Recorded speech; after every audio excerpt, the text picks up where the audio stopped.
Hello everyone, AKTU के इस नए लेक्चर सीरीज़ में आप सभी का स्वागत है।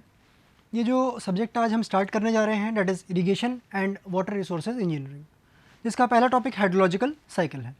So let us now first see the learnings which you can learn after the completion of this syllabus, and then we will move on to the first unit. So my name is Shivam Pandey, and now let us start with this thing. So let us first talk about this here, the course outcome for this code. The subject code that AKTU is using here is KC078. This is a final year subject, and let us see the different modules that have been given to you. First is this, in the very first unit you will be learning about the hydrological cycle, evaporation process and the consumptive use. If we talk about the second unit, you will be learning the stream flow measurement, that is if you talk about the river and the different streams which are there, तो कितना उसमें flow हो रहा है ना, कितना discharge उसमें possible है. So that is the main thing here, and then we will also understand the hydrograph theory, because hydrograph is very much important in understanding the runoff problems. Okay, बारिश कितनी हुई, कितना रन ऑफ में चला गया पानी, okay कितना हमारे लिए बचा हुआ है पानी for the utilization of different purposes. तीसरे यूनिट में हम बात करेंगे इरिगेशन की. ओके, इरिगेशन चैनल्स क्या होते हैं और वाटर लॉगिंग के लिए क्या क्या इफेक्टिव मेजर्स हम लोग लेते हैं. Next in the fourth unit we will be discussing the regulatory and the control systems of the canal and the irrigation outlets. तो हम वहाँ पे देखेंगे कि आउटलेट्स कितने प्रकार के होते हैं और उसके अलावा हम उसको कैसे कैसे कंट्रोल करते हैं, so that there is no spilling of the water, or I could say that there is proper utilization of the water because of the canal use. Okay, in the fifth module, in the fifth unit, we will be understanding the groundwater hydrology and also the determination of the discharge through the different wells, जो आपको ground water से पानी मिलता है. So the reference material that I have used, I have marked it here, the SK Garg book, irrigation engineering and hydraulic structures, and KR Arora book, and BC Punamiya साहब की book है और सुब्रमण्य साहब की बुक है. So these are the few reference materials that I have taken for the preparation of this material. Now let us see what we will be studying in the very first module here. तो इस पहले module की अगर हम बात करते हैं यहाँ पे, तो यहाँ पे कोर्स आउटकम तो हमने डिस्कस कर लिया है. This is basically hydrologic cycle है, प्रेसिपिटेशन है, इवेपोरेशन है और इन्फिल्ट्रेशन है. तो ये चार बड़े बड़े टॉपिक्स हैं जो हमें कवर करने हैं. इसके अंडर जो सब टॉपिक्स हैं उसके बारे में चलिए देखते हैं. सबसे पहले हम बात करेंगे हाइड्रोलॉजी की. हाइड्रोलॉजी होता क्या है, किस जगह काम आता है, मतलब क्या होता है इन सब क्या, तो हम इसके बारे में सबसे पहले देखेंगे. उसके बाद हम बात करेंगे हाइड्रोलॉजिक साइकिल होती क्या है. Then we will also talk about the water budget equation और the water budget system. Then hydrological system, entire system, because cycle तो हो रही होती है but that is a process that is occurring in the entire atmosphere and the earth. If we talk about the second topic here, that is the precipitation. अब precipitation से आप लोग को बस एक चीज़ समझ में आती होगी कई बार कि it is just rainfall, but ऐसा नहीं होता कि सिर्फ और सिर्फ rainfall है यहाँ पे. Precipitation के तमाम मतलब होते हैं, जितने भी प्रकार के precipitation होंगे उन सभी के बारे में हम आगे डिस्कशन करेंगे. So let us see here, we will be discussing the types, measurement and analysis, कि precipitation बारिश हुई तो आप कैसे मेजर कर रहे होगे उसके, ओके, एंड अगर आपके पास डेटा तो मिल गया, but then how you will be analyzing that data, so that will also be considered here. Next is the error in the estimation. Okay, then the missing data, because if there are certain, let's say अगर ये area आपके पास consideration में है ना, और अगर मैं इस एरिया की बात करूँ तो लेट्स से एक रेन गेज यहाँ पे है, एक रेन गेज यहाँ पे है और एक रेन गेज यहाँ पे है, बट कुछ कारणवश यहाँ पे क्या हुआ, ए वाले पॉइंट पे this A rain gauge stops functioning, वहाँ का रेन गेज खराब हो गया किसी न किसी वजह से, हो सकता है. So how will be estimate that data based on the other data. हमारे पास बी और सी का रेनफॉल डेटा तो है, तो हम उसकी मदद से ए का डेटा कैसे हम प्रेडिक्ट करेंगे. Okay, so that is also there. Then we'll also talk about the consistency of rainfall records. Then we'll talk about two important things here, that is the intensity, duration, frequency curve, and we will also talk about the probable maximum precipitation. Okay, तो ये दो topic यहाँ पे हो गए. Then we will talk about evaporation and consumptive use, जहाँ पे हम बात करेंगे इवापोट्रांसपिरेशन की और इवापोरेशन की. So these will be the two topics that will be discussing. Okay, if you talk about this infiltration, ये चौथा टॉपिक है यहाँ पे. इन्फिल्ट्रेशन के बाद we will be moving on to the next unit, जो कि होगी आपकी रन ऑफ की. Okay, so infiltration is just a part. ये सारे जितने भी हमने टॉपिक अभी डिस्कस किए, जैसे कि इवापोरेशन हो गया, ओके, इन्फिल्ट्रेशन हो गया, ये प्रेसिपिटेशन हो गया, this is all a component of what, it is all a component of hydrologic cycle, या फिर मैं कहूँ कि वाटर साइकिल। तो इन्फिल्ट्रेशन में इन्फिल्ट्रेशन इंडिसेस एक इंपॉर्टेंट टॉपिक है, उसको हम आगे देखेंगे।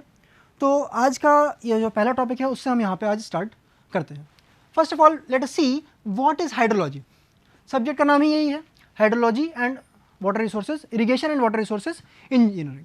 तो सबसे पहला टर्म जो हमने यहाँ पे देख रहे हैं that is this hydrology. Hydra word कहीं पे भी आएगा आप उसे वाटर से रिलेट करते हैं। जब भी लॉजी यहाँ पे वर्ड आ रहा है you can relate it as science. तो hydrology is to be given और to be mentioned as the science of water.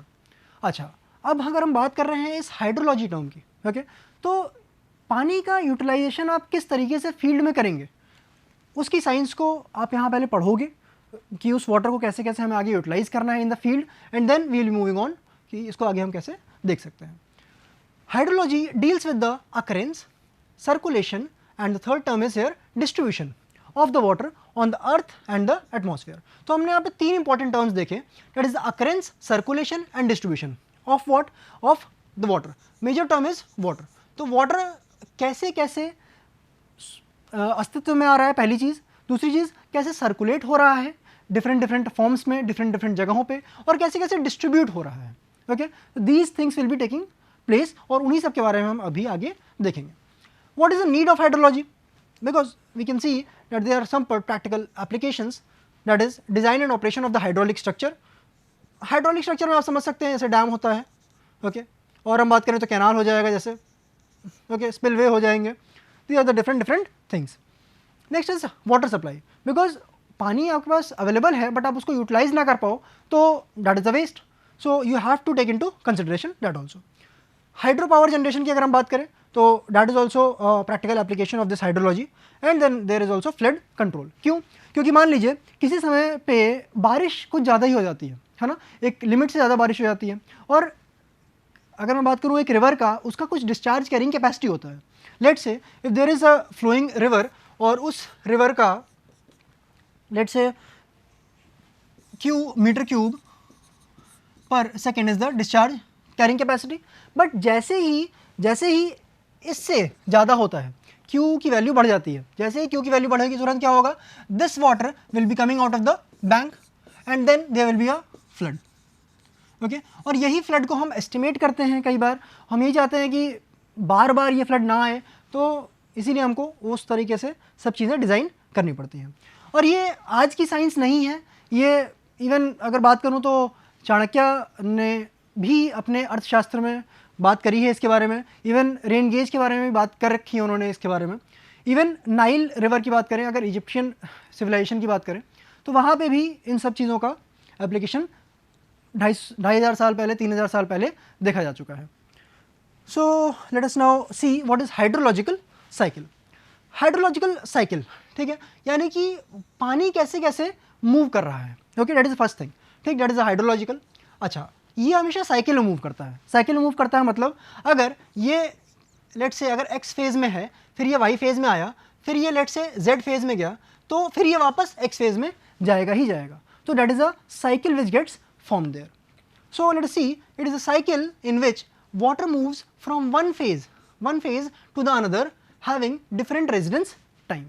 अब ये phase क्या है उसके बारे में बात करेंगे। Okay, let's see first the residence time. Residence time क्या होता है?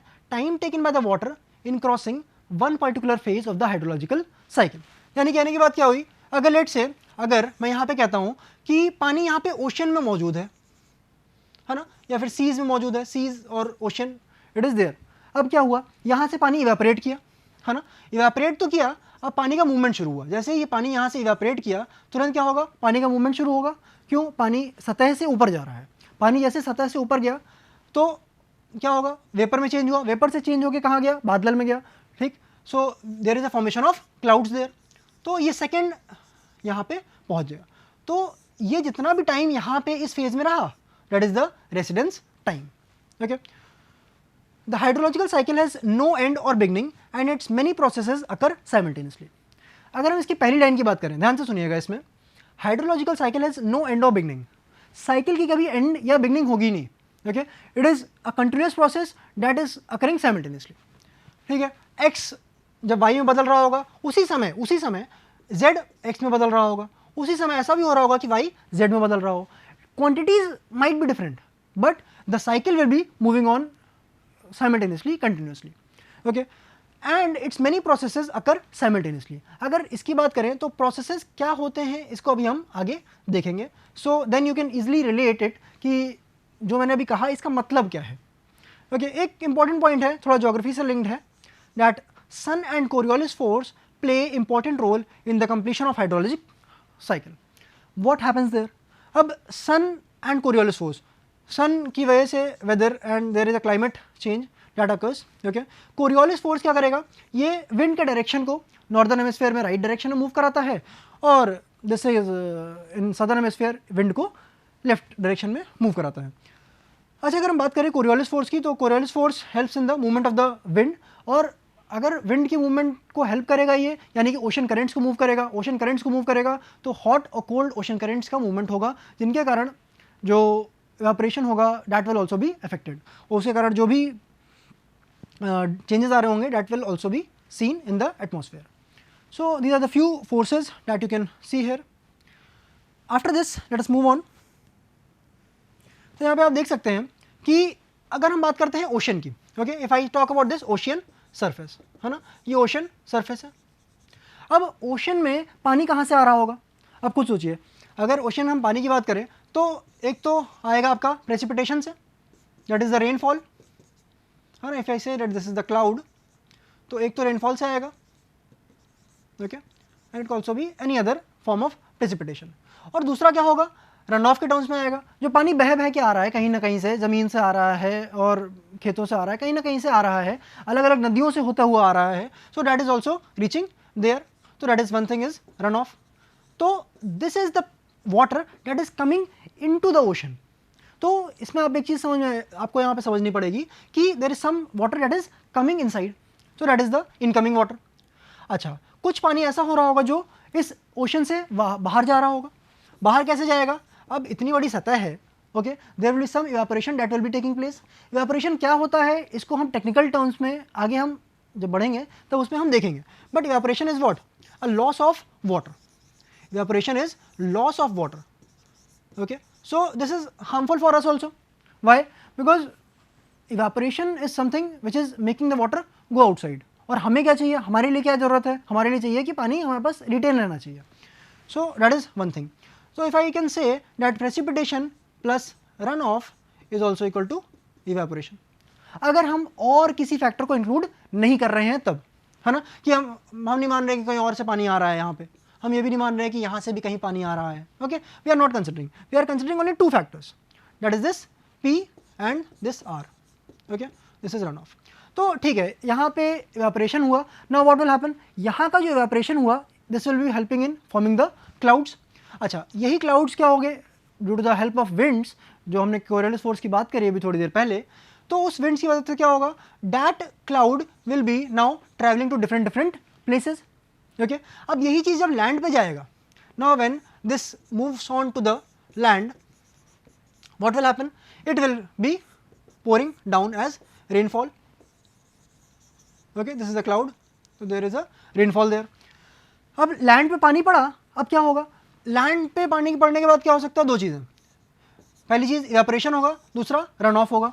रन ऑफ क्यों होगा, क्योंकि there will be some surface जहाँ से पानी अगर रिटेन, अगर या तो इन्फिल्ट्रेट कर जाए या तो पानी यहाँ पे लैंड के अंदर चला जाए, okay, then that is the infiltration, तब तो कोई दिक्कत नहीं है. बट पानी का लॉस कैसे होगा, लॉस होगा इवेपोरेशन के कारण और रन ऑफ के कारण. रन ऑफ सतह से होते हुए पानी फिर बाहर चला गया, so that is the loss of water there. तो we can also say that P here is equal to what, E plus R, है ना. इस तरीके से हम यहाँ पे बोल सकते हैं. अच्छा, एक इंपॉर्टेंट पॉइंट है यहाँ पे आपके लिए, over the ocean surface evaporation is greater than precipitation, but over the land surface precipitation is greater than evaporation. आप ऐसे भी समझ सकते हैं इसको कि जो सरफेस एरिया होता है that is exposed there, that is very much large, okay, और इवेपोरेशन की amount because of the temperature that is very much high. Okay, so that is also there. आगे हम बात करते हैं what are the different component of the hydrological cycle. These are the few components that we will be discussing. Okay, first is the evaporation, second is the precipitation, third is the interception. Okay, fourth is the infiltration, fifth is the transpiration and six is the run off. तो ये कुछ 6 components हैं, इन्हीं की मदद से hydrological cycle काम करती है। ओके, या फिर मैं कहूँ कि हाइड्रोलॉजिकल साइकिल में जो 6 प्रोसेसेस हैं, these are the 6 processes that are happening. Okay, तो let us talk about it one by one and understand it कि होता क्या है। डिटेल में हम इसके डेफिनेशंस के बारे में जैसे जैसे हम यूनिट में आगे बढ़ते जाएंगे उसके बारे में हम देखेंगे। इफ आई टॉक अबाउट कि this is the land surface air, okay, और ये आपका पानी का सरफेस है, तो यहाँ से क्या होगा, there will be some evaporation that will be taking place. अब जैसे ही इवेपोरेशन होगा तुरंत क्या होगा, there will be cloud formation. Cloud formation due to the winds and due to the other factors, this cloud will be moving to the different location that is the land. जब land पे जाएगा ये cloud, there is a low temperature region air and then there will be a precipitation that will be taking place. देखिए यहाँ पे मैंने आपको बात करी है, जहाँ पे मैं अभी बोल रहा हूँ प्रेसिपिटेशन, वहाँ आप अज्यूम कर सकते हैं कि मैं अभी रेनफॉल की बात कर रहा हूँ। ओके, बट प्रेसिपिटेशन अलग अलग टाइप्स का होता है, उसको अभी हम आगे देखेंगे। तो ये इवेपोरेशन और प्रेसिपिटेशन हमने 2 टर्म्स यहाँ पे देख लिया। ओके, थर्ड टर्म बात करते हैं इंटरसेप्शन की। अब when there is a rainfall or I can say then when there is a precipitation, okay, जैसे ही precipitation हो रहा है क्लाउड से, ऐसे rainfall when it is falling down, तो it will be intercepted। intercepted मतलब कोई रोकेगा कोई चीज़, okay, it will be intercepted by different structures that are constructed or that are naturally available on the surface of the earth or the surface of the land, okay। तो यहाँ पे देखिए, let's say if this is a house here, तो जो इसका terrace है या छत है यहाँ पे, ओके, इस छत पे क्या होगा, पानी यहाँ पे एक्यूमुलेट हो जाएगा, यहाँ पे पानी स्टोर हो जाएगा। तो पानी लेट से अगर यहाँ पे 10 यूनिट पानी यहाँ से रेनफॉल के रूप में निकल रहा है, ओके, बट व्हाट हैपेंस, यहाँ पे लेट से 2 यूनिट यहाँ पे स्टोर हो गया, छतों पे अगर 2 यूनिट स्टोर हो गया, ओके, लेट से कुछ 0.01 लेट से, है ना, 0.01 यूनिट क्या हुआ, पेड़ ने इंटरसेप्ट किया। ऐसे कई सारे पेड़ लगे हुए हैं, okay, so it is intercepted bye those plants also. अच्छा, एक चीज़ और देखिएगा, यहाँ पे क्या होगा, कुछ गड्ढे बने रहते हैं हमेशा रोड पे या फिर आप कहोगे ग्राउंड पे, okay, so in that case also what will happen, there will be some sort of filling of the water here. और फिर उसके बाद फिर जो पानी यहाँ से लैंड की प्रॉपर्टी अगर अच्छी रहती है ना, अगर मैं कहूँ कि अगर कंक्रीटिंग नहीं है, अगर कंक्रीट नहीं है तो it will be going on to the ground level there, okay, तो ये पानी के साथ नीचे मिल जाएगा, ग्राउंड वाटर टेबल के साथ जाके पानी मिल जाएगा। तो जो पानी नीचे गया that is a different thing, but जो पानी ऊपर रह गया दैट इज़ द इंटरसेप्शन। तो that is also a sort of loss which is occurring, okay. अगर हम बात करते हैं नेक्स्ट, यहाँ पे देखिएगा, ये एक तरीके से पूरी हाइड्रोलॉजिकल साइकिल भी है यहाँ पे और कुछ इंपॉर्टेंट टर्म्स भी हैं। तो लेट्स से अगर मैं कहता हूँ कि ये तो चलिए आपका बेस हो गया, okay, it is a base. अब उसके ऊपर बात करते हैं, okay, so this portion, this is the confining layer, ये इम्परमिएबल लेयर है, इससे आपको कोई लेना देना नहीं है, बट ये आप समझ सकते हैं कि इसके नीचे पानी नहीं जा रहा है, ओके, तो that is one basic thing. अच्छा, अब ऊपर चल के देखते हैं। यहाँ पे मैं कह रहा हूँ कि this is the surface of the that is there. अच्छा, अब इस लैंड सरफेस की अगर मैं बात करूँ तो यहाँ पर देखिए 2 टर्म है, एक है इन्फ्लुएंट स्ट्रीम और एक है आपकी एफ्लुएंट स्ट्रीम, ओके। अब इन्फ्लुएंट स्ट्रीम की बात करते हैं तो influential stream basically arid areas में होता है और इसमें 2 तरीके का लॉस बहुत ज़्यादा देखा जाता है। पहला होता है इवेपोरेशन लॉस, दूसरा होता है सीपेज लॉस। तो यहाँ पे भी आप देख सकते हैं, अगर यहाँ पे पानी यहाँ पे स्टोर्ड है इन दिस इन्फ्लुएंट स्ट्रीम, तो क्या होगा, there is some loss. Loss कैसे हो रहा है, ग्राउंड वाटर में चला जा रहा है पानी। जैसे ही ग्राउंड वाटर में जा रहा है पानी, तो ये पानी जाके कहाँ मिलेगा, ये पानी जाके जो ग्राउंड वाटर टेबल है नीचे उसमें जाके मिलेगा। So this zone here, this zone, ये जोन कौन सा है, ये ग्राउंड वाटर टेबल वाला जोन है, जो कि आप यूटिलाइज कर सकते हो फॉर योर वाटर सप्लाईज। तो जो इन्फ्लुएंट स्ट्रीम है वहाँ का पानी इन्फिल्ट्रेट कर गया और इन्फिल्ट्रेट करके कहाँ पहुँचा, ग्राउंड वाटर में पहुँचा। दैट इज़ वन थिंग, ये हो गया इन्फ्लुएंट स्ट्रीम। अब यही चीज़ यहाँ पे एक चीज़ और समझिएगा क्या, कि ये पानी तो यहाँ पे वाटर टेबल में है, कुछ वाटर ऐसा होगा जो कि ऊपर जाएगा सरफेस पे, कैसे जाएगा, कहाँ पे जाएगा, it will be moving on and joining the effluent stream, okay. So this base flow is here, हम इसका हमने जो नाम दिया है that is the base flow which will be there, और ये जो है आपके स्ट्रीम के साथ जाके मिल जाता है। So any stream will be having some base flow and then जो भी बारिश हुई है उसका पानी उस स्ट्रीम में रहेगा, उस नदी में रहेगा। अच्छा, अगर हम बात करते हैं इस इस एफ्लुएंट स्ट्रीम की, तो अब एफ्लुएंट स्ट्रीम में क्या हो रहा है, एक तो रेन वाटर तो जो आ रहा है वो आ रहा है, साथ ही साथ में जो यहाँ पे बेस फ्लो है डैट इज़ ऑल्सो देयर। तो इसमें पानी की मात्रा अच्छे अमाउंट में है, ज़्यादा अमाउंट में है। तो यहाँ से क्या होगा, इवेपोरेशन भी हो रहा होगा, तो that will be a loss of water. Okay, base flow तो क्या कर रहा है, पानी को ऐड ऑन कर रहा है, बट जो इवेपोरेशन हो रहा है that is contributing to the loss of the water. अच्छा, अब यहाँ से क्या हुआ, इवेपोरेशन हुआ। अच्छा, जब हम पेड़ों की बात करते हैं तो कहीं पे भी अगर आपको पेड़ दिखाई देता है, आपको समझ में आता है, तो there will be a process that is called as evapotranspiration which will be occurring from there. तो एक प्रोसेस होगा इवेपोरेशन एंड देन एक प्रोसेस होगा इवेपोट्रांसपिरेशन। तो these two things will be occurring there. So that is one thing here.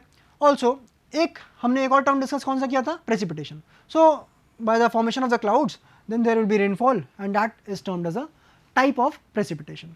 तो rainfall एक type का precipitation यहाँ पे आपको देखने को मिलता है। Okay, so there is evaporation of water, there is formation of cloud, there is rainfall. When there is rainfall, then there is a influent stream that is getting filled up. Also getting filled up is the effluent stream. और फिर क्या हो रहा है, यहाँ पे ground water flow में ये जाके पानी मिल जा रहा है।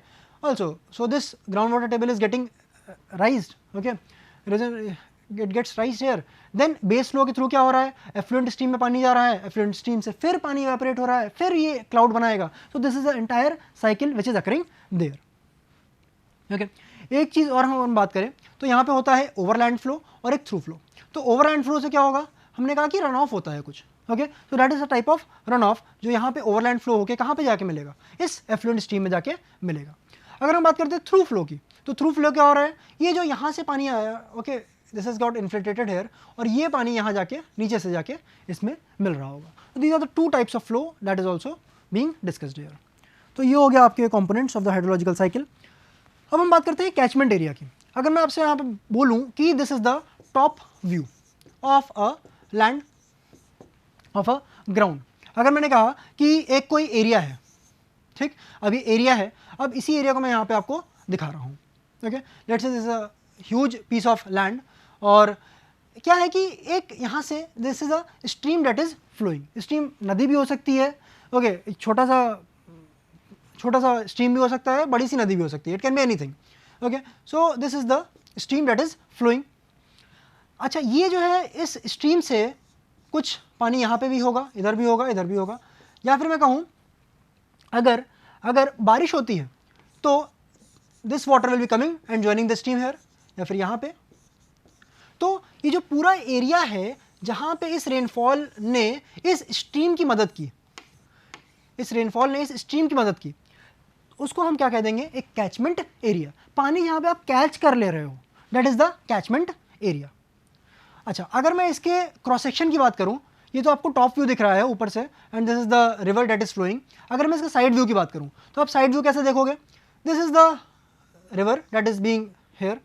अच्छा, यहाँ पे क्या हो रहा है, this is the very river is always at a depression, है ना, ऐसा नहीं होता कि एकदम ऊपर रेज लैंड पे होगी, ठीक है, it is eight a depression from the surrounding areas. Okay, तो अगर सराउंडिंग एरिया की बात करें तो ये कुछ नीचे हाइट पे है, ओके, H1 हाइट, तो ये कुछ हायर हाइट पे है।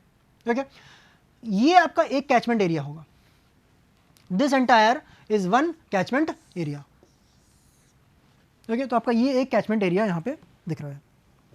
यहाँ पे देखिएगा आप इसको, if I say that this is the rainfall that is taking place, है ना, ये जो रेनफॉल अगर यहाँ पे हम बात करते हैं तो ये रेनफॉल का पानी क्या होगा, कुछ इधर जाएगा, कुछ इधर आ जाएगा। तो जब ये इधर आएगा तो रन ऑफ के चक्कर में ये यहाँ पे पानी इसके पास आके जुड़ जाएगा। जैसे ही पानी यहाँ पे आके जुड़ता है, so that is the reason for the discharge getting increase in this river. Okay, but यही पानी क्या होगा, ये कुछ पानी उधर भी जा रहा होगा, है ना, in case rainfall is occurring on this side also.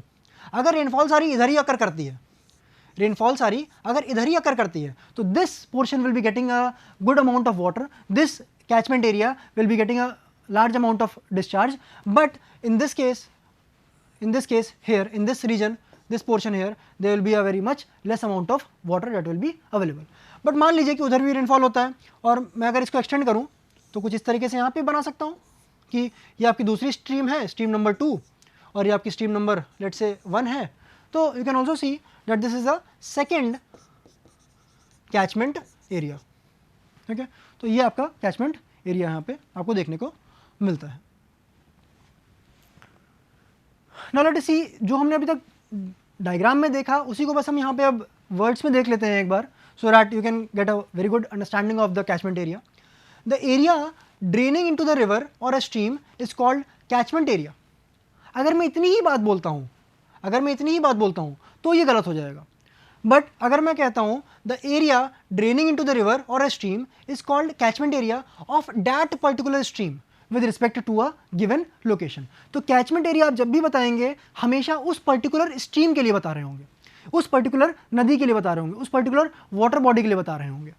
Okay, अगर मैं कहता हूँ कि this is the entire area और ये नदी यहाँ पे बहती हुई जा रही है, तो ये जो कैचमेंट एरिया है ना, ये this is the catchment area ए, तो ये इस रिवर का है। Let's say this is the river Ganga here. Okay, तो ये जो कैचमेंट एरिया है ये रिवर गंगा का है, तो हमें उस स्ट्रीम को भी बताना पड़ेगा and then we will be talking about the catchment area. Also known as watershed और ड्रेनेज बेसिन भी बोलते हैं, क्योंकि पूरा का पूरा पानी वहाँ पे आके कलेक्ट हो रहा है एक तरीके से। ओके, और the area is getting the water there. A catchment area is separated from its neighbouring area by a ridge known as water divide और डिवाइड। तो आप यहाँ पे देख सकते हैं कि ये जो यहाँ पे पोर्शन है, this is dividing this area and this area. ये जो है यहाँ पे this dividing this area and this area. तो एक आपका कैचमेंट एरिया ये है, एक आपका कैचमेंट एरिया ये वाला है। Okay, so that is what we have discussed here, catchment area, water divide and the another thing that is divide. एक चीज़ हम बात कर चुके हैं यहाँ पे अभी तक वाटर बजट इक्वेशन की, इसको हम नेक्स्ट लेक्चर में भी आगे कंटिन्यू करेंगे। यहाँ पे आप कुछ चीज़ें समझ लीजिए। वाटर बजट, अगर मैं बात करता हूँ बजट की, तो आप ये समझ सकते हो कि there might be some source of income in your family, तो कुछ पैसा आपके पास आ रहा है। अच्छा, there will be some expenses that will be occurring in your family, so कुछ पैसा आपके यहाँ से जा रहा है। अगर आपके पास इनकमिंग ज़्यादा है और आपके पास आउटगोइंग कम है, लेट्स से एक्सपेंसेस आपके कम है, तो क्या होगा, income minus the expenses will be what, leading to increase in the saving. तो यही यहाँ पे भी कंसेप्ट हम अप्लाई कर रहे होंगे कि कुछ पानी आपके पास आ रहा है कैचमेंट एरिया में और कैचमेंट एरिया से ही कुछ पानी बाहर जा रहा होगा। कुछ कंपोनेंट होंगे ऐसे जो पानी को लेके आएंगे, कुछ कंपोनेंट ऐसे होंगे जो पानी को बाहर लेके जाएंगे। So we will be describing the inflow and the outflow of the water. अगर हम इसको और दूसरे टर्म में बात करें तो इसको हम ये कह सकते हैं कि जितना मास ऑफ इनफ्लो है minus the mass of outflow is equal to the change in the storage here. Okay, अगर मैं इसी को वॉल्यूम के रिस्पेक्ट में बात कर दूं, तो क्या हो जाएगा, volume of the inflow minus volume of outflow will be equal to the change in storage. तो water budget equation will be depicting the net storage that is going to occur in the catchment area. So we will be discussing this water budget equation in the next class. We will be discussing what are the different components of the inflow and what are the different components of the outflow. Okay, so with this I come to an end of this lecture, and then we will be discussing the water budget equation and precipitation in the very next class. Thank you.